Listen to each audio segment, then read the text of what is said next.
Exercise can be fun. It can be something that we get to do instead of something that we have to do.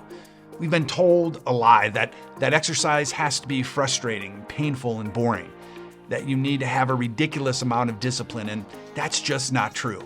You can move from soft to strong, and it's a lot more effective if you focus on just two things: muscle and oxygen. And it's way more fun to do it outside in nature or with people in a community. And it's not always about exerting maximum effort every single day. As a matter of fact, the more important thing is when you set a minimum acceptable day. That's when your body really starts to change.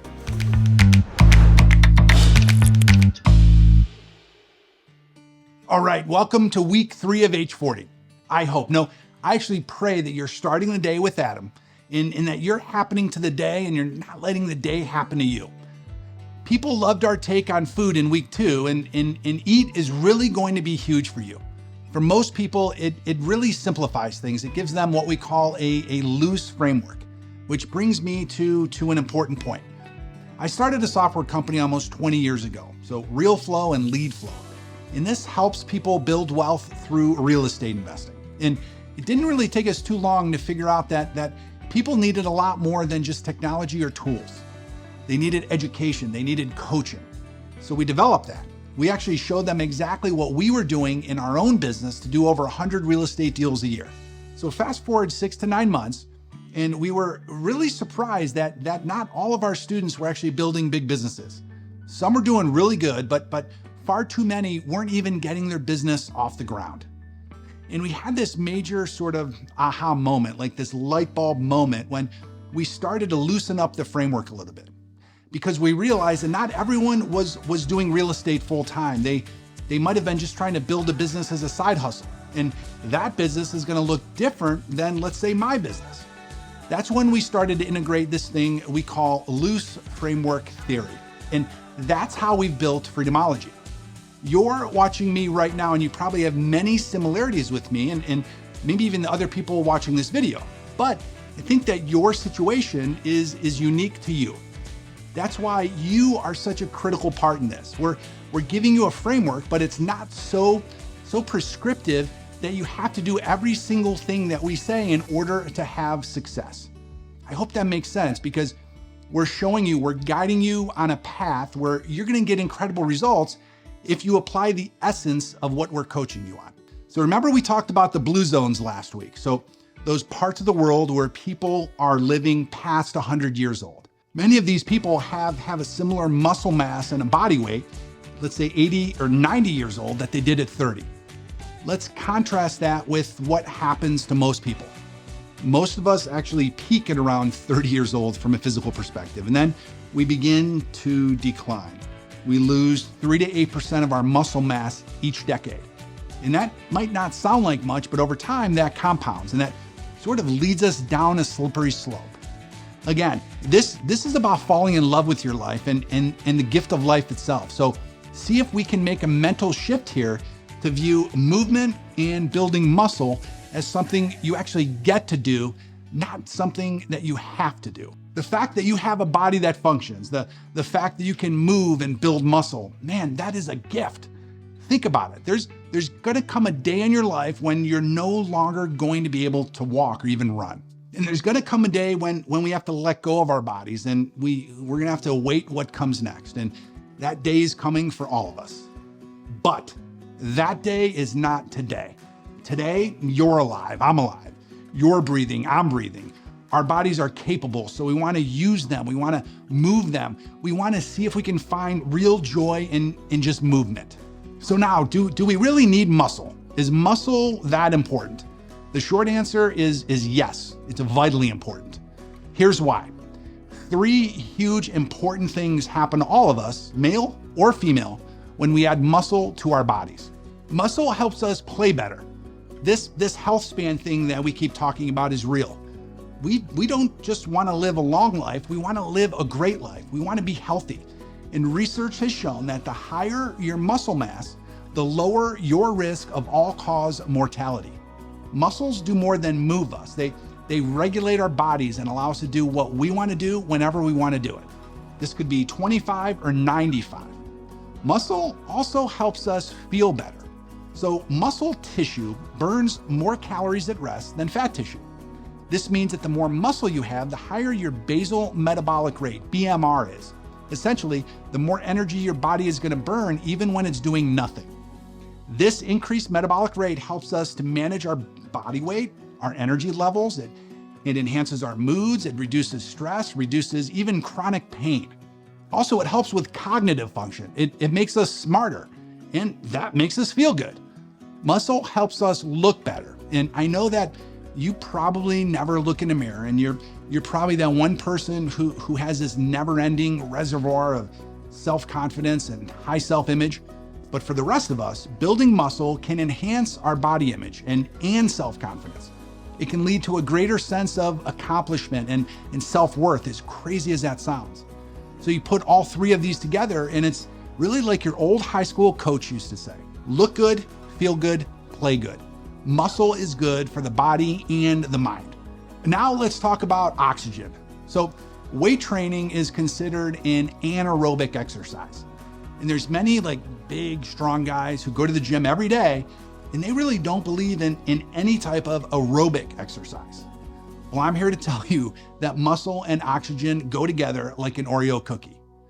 Aerobic exercise, it's critical for health. Almost all doctors and health experts agree that the higher our VO2 max, the healthier we are. So VO2 max is a marker for how our bodies consume and use oxygen. So the higher our VO2 max, the more efficient, let's say, our heart, our lungs, our circulatory system is operating. This is going to dramatically reduce the risk of heart disease, hypertension, type 2 diabetes, and even certain types of cancer. So here's the real scoop on why I'm now all in with aerobic exercise. So picture the mitochondria, those powerhouses of the cell. They're thirsting for oxygen to churn out ATP, which is basically our body's premium fuel. So adenosine triphosphate. Now, when these tiny little dynamos get enough oxygen, they actually kick into high gear. They turbocharge our cells to produce energy like a nuclear reactor. So if you're looking to supercharge your energy levels, just pump up your oxygen levels. Get moving, breathe deep, and watch your energy soar. And I'm going to use myself as a scapegoat here, sort of a model for inconsistency, because for years I went to the gym and really only did weight training. And man, that was such a mistake. My metabolism was stuck in second gear and weight wouldn't come off. We have to get our oxygen pumping by jogging or cycling, swimming, or even brisk walking. I think that walking may be the most underrated thing we can do to get healthier. And we can do this right now. And I make sure that I walk between 1 and 3 miles per day, usually outside in nature, on the days that I don't go to the gym. And when I do go to the gym, I always make sure to warm up with about 10 to 20 minutes of brisk walking on the treadmill. I know for many of us that running can suck. Cycling, especially up a big hill, that can suck pretty bad. But if you want to push through that suck, then great. But I think that walking is the one thing that almost all of us can do together that will make us all healthier. And last but not least, why is changing it up so important when it comes to working out? We call it variability in exercise, and it's exactly what it sounds like. We're going to keep this very simple here. The older we get, the more often we deal with chronic injuries, our backs, our shoulders, our elbows. I've got so many buddies who keep dealing with the same recurring injuries over and over and over again, because by repeating the same exercises day after day, that puts them at risk for overuse injuries. When we're placing the same repetitive stress on the same muscles, the joints, the ligaments, day in and day out. This just makes sense. And when we have a variability in exercise, it dramatically impacts our brain health too. When we switch up our exercise patterns, we challenge the brain to learn new motor skills and adapt to new demands. This process enhances what's called brain plasticity. This is the ability for the brain to change and adapt as like a result of experience. You may have heard of the term neuroplasticity, and I'm a huge believer in the power of this concept.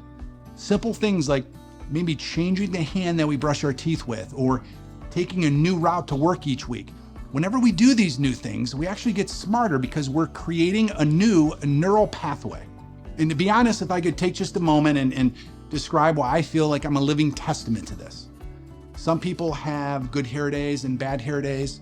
I have good speech days and bad speech days. And luckily for you, today is a pretty good speech day. So I've explained the story how I grew up with this speech impediment. And now as an adult, I can actually control my speech much better than I could as a kid. In many ways, I've taught myself to speak sort of from the ground up. I've created these new neural pathways for these speech thoughts in my brain. And I've done this through getting up in public and speaking and recording videos exactly like this for people exactly like you. I think if we're honest, if you ask anyone with a stutter or speech impediment to create a list of 100 things that they'd rather do than public speaking, trust me, that's going to be super easy. Neuroplasticity, this may sound crazy, but it's real and it works. Now, before I give you the loose framework theory around this, let me explain two more things real quick. How do our muscles grow? So hypertrophy is about increasing the size of existing muscle fibers through activities like weight training. This is going to be where the muscle actually faces resistance and it simply responds by growing larger. So this is the primary way that we build muscle. In hyperplasia, this is less common, but this actually involves increasing the number of muscle fibers in our muscles. It's rare and it's way less understood, but it's a super intriguing area of muscle development research. Some very smart people don't even believe in hyperplasia. So regardless whether we think it works or not, it's important to know how we get them to grow. There's this idea called time under tension. I call it constant load. To build muscle effectively, focus on keeping your muscles under continuous strain during each lift. So this method involves slow, controlled movements that it's going to maintain a tension on the muscle throughout the entire exercise, no matter what you're doing. You're going to enhance your growth because you're going to increase your time under tension. This is actually what's going to force it to grow. It's not about just blasting through as many reps as you can. It's so much more important to go to failure and have this constant load on the muscle. This is actually going to force the cells in the muscle to fail. And then programmatically, they're going to be forced to realize that they were too weak to do that last rep. And many experts believe that's exactly what makes them grow for next time. And one last thing is protein. Protein, we know, is the building block of muscle. We have to consume enough protein daily to repair and grow our muscles. A rule of thumb is to intake about 3/4 to 1 gram of protein per pound of body weight, depending on our muscle growth goals. So that means if you weigh 200 pounds, you should be consuming around 150 to 200 grams of protein each day. And my guess is that most of us are just not getting enough protein. We may be putting the work in, but we're not giving the body the building block that it needs to actually grow muscle. So just make sure that you're getting enough protein. If I'm sitting down talking to someone who's talking about how hard they're working out at the gym, the first thing we always go to is how much protein are you ingesting each day? So our loose framework around this is pretty simple. Get up and move each day, not because we have to, but because we get to. In H40, you're gonna work out each day for the balance of the 40 days. That could be something as simple as walking an extra 1 to 3 miles per day. And notice I said extra, and not just looking at a ring or Fitbit. I want you to walk an extra 1 to 3 miles per day. That's a workout. Could be a 30-minute bike ride, or it could be going to the gym and weight training to actually build muscle. By doing that, you're gonna be integrating move into your daily life. And my real hope is that you're gonna look at this simple action of moving as a daily thing long after H40 is up. And lastly, since many people have asked us for like a specific workout, we have a special surprise that we're working on right now called Super 7.